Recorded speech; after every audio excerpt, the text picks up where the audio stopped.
Good day, welcome to News Now on TV360. I am Thelma Okuru. The European Union has pledged $50 million as support for the fight against Boko Haram in Nigeria and the African Union, as well as other continued support for the internally displaced persons in the country.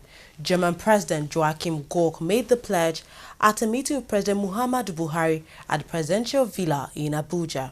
He also expressed his condolence to the families of the victims on the recent Boko Haram attacks in the internally displaced persons camps and promised to do all it can to ensure that the IDPs are returned to their homes and rehabilitated.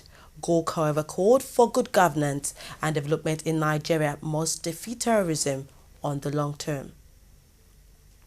Still on the meeting between both President Buhari has told the President of Germany, Joachim Gauck, that Boko Haram insurgents are no longer holding any territory in the country, despite recent claims that the group was still in control of some areas. The President said his administration had recaptured all 14 local government areas previously controlled by the insurgents.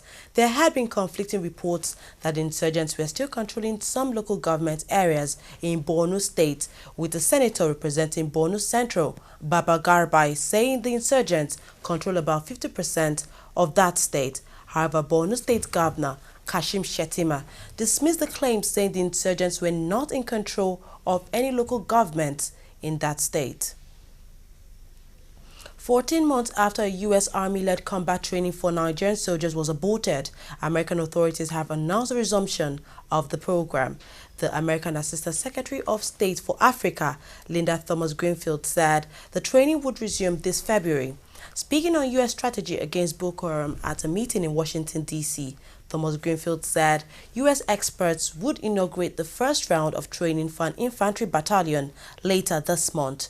The resumed training program is part of a broad U.S. strategy against Boko Haram and part of a deal between the Obama administration and the President Muhammadu Buhari administration. The Nigerian Army says it has forwarded the names of 12 officers to the Economic and Financial Crimes Commission (EFCC) for investigation. A statement by the Acting Director, Army Public Relations, Sani Usman, said the officers comprise 3 serving Major Generals, 1 retired, 3 Brigadier Generals, 4 Colonels, and 1 Lieutenant Colonel.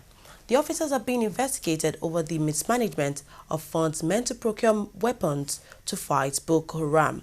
The Army stated that at the end of the Commission's investigations, those found culpable will be tried by a military court-martial. The Economic and Financial Crimes Commission (EFCC) has declared former Niger Delta militant leader Government Ekpomopolo, popularly known as Tampolo, wanted. The EFCC declared Tampolo wanted via an advertorial which was signed by its head of media and publicity, Wilson Owujaren. The FCC said the move became imperative following 2 bench warrants issued against Tampolo by a federal high court in Lagos, where he had been charged with fraud to the tune of 45.9 billion naira. The FCC filed 40 counts of corruption charges against Tampolo and 9 others, including the immediate past Director General of NIMASA, Patrick Akpobolokemi. The Supreme Court has upheld the election of Darius Ishaku as the duly elected governor of Taraba State. In its decision, the 7-man panel of justices of the Apex Court upheld the decision of the appeal court, which had earlier dismissed the appeal filed by Senator Aisha Jumai Al-Hassan of the APC for lack of merit. According to the court, neither the APC nor its candidate Al-Hassan had the requisite to query the outcome of the PDP governorship primary election that produced Ishaku. A court of appeal sitting in Yola has overturned the impeachment of Murtala Nyako as governor of Adamawa State. Nyako was impeached on July 15, 2014, after 17 of 25 members of the Adamawa State House of Assembly adopted a report of a panel set up to investigate him for alleged corruption, impeached him as governor of the state. However, in a unanimous decision by the 5 justices of the Court of Appeal, they said the impeachment was not done in accordance with the provisions of the law. It ordered that Nyako be accorded all rights of the office of the governor of Adamawa State through the period and paid all his entitlements as Governor White lasted. However, the court struck out his appeal to be reinstated as governor. The national chairman of the All Progressives Congress APC, John Odige Oyegun, has met with APC leaders in Akwa Ibom State over the recent Supreme Court judgment on the disputed governorship election in the state. The meeting, which was held at the APC National Secretariat in Abuja, was also attended by the party's National Secretary, Mala Buni. The Akwa Ibom APC delegation comprised of the party's governorship candidate, Umana, State APC Chairman, Amadu Atai, Member APC Board of Trustees, Don Itiebet, and other APC leaders from the state. Odige Oyegu told the Akwa Ibom delegation that the party was waiting for the Supreme Court to give reasons for the decisions in the Akwa Ibom and other states' ruling. Minister of Health Professor Isaac Adewale has dismissed fears that the mosquitoes carrying the Zika virus exist in Nigeria, but advised Nigerians to be careful and protect themselves from the virus. Speaking during a press conference on Thursday, the minister urged residents to be calm, vigilant, and report any suspected case of illness in pregnant women, in particular, to any nearest health facility. He also gave an update on the outbreak of the Lassa fever in different parts of the country, saying the disease has so far affected 20 states of the Federation. The minister said the country has recorded 176 cases with 108 deaths, giving a case fatality rate of 61.4%. We'll take a short break now. When we come back, we'll look at more top stories. Stay tuned.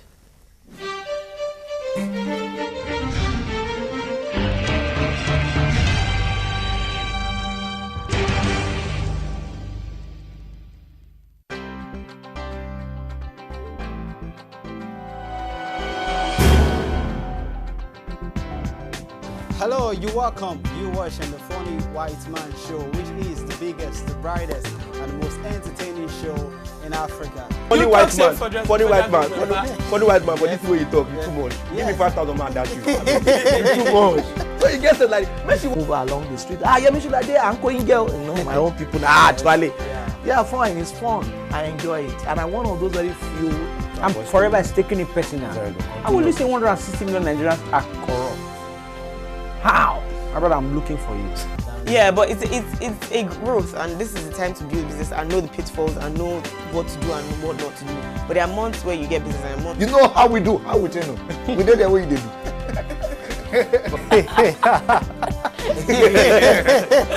Hello, you're welcome. You're watching Trending Matters on the Funny White Man Show. Of course, we will bring you trending issues just to entertain and tickle your fancy.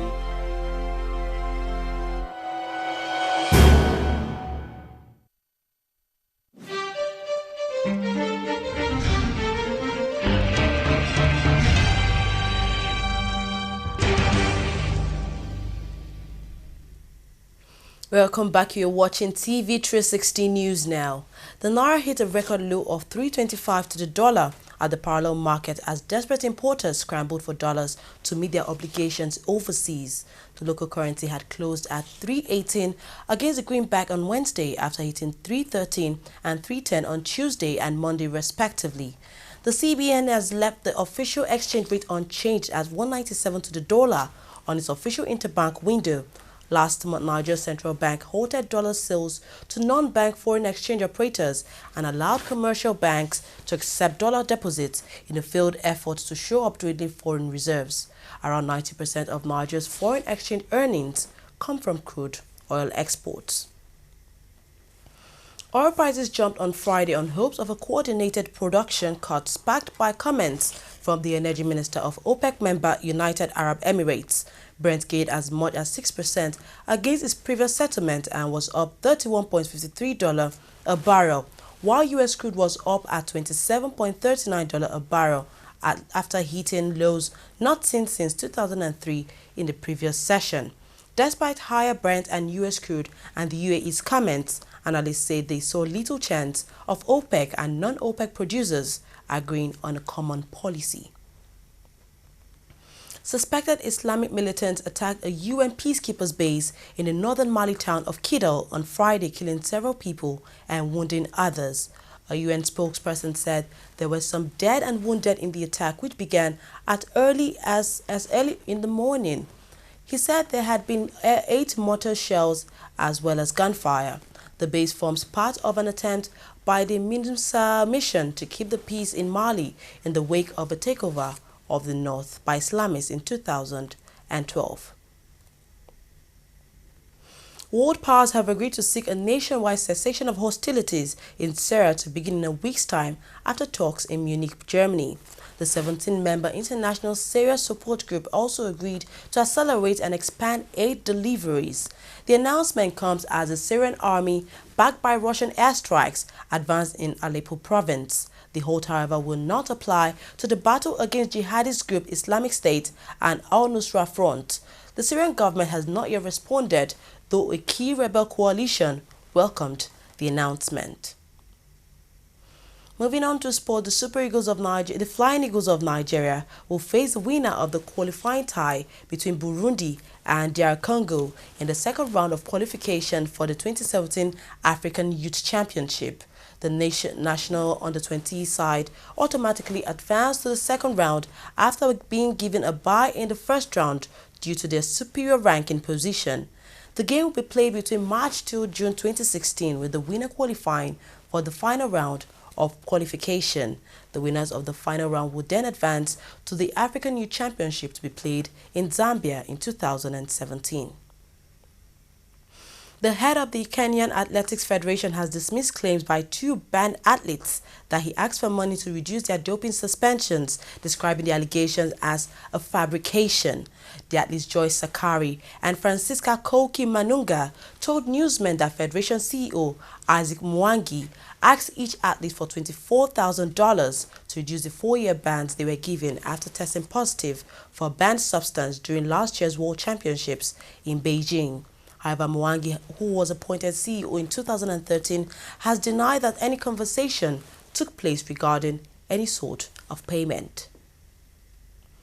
Adam Johnson has been sacked by Sutherland after pleading guilty to 1 count of sexual activity with a child and 1 charge of grooming. The 28-year-old footballer's contract was terminated hours after he dropped for Saturday's Premier League match against Manchester United. The winger was arrested early last year after he was reported to the police for having sex and grooming a 15-year-old girl. The maximum sentence for the offences he has admitted to is 2 years and 6 months in jail. Well, we've come to the end of news now. Thank you very much for watching. I am Thelma Okoro.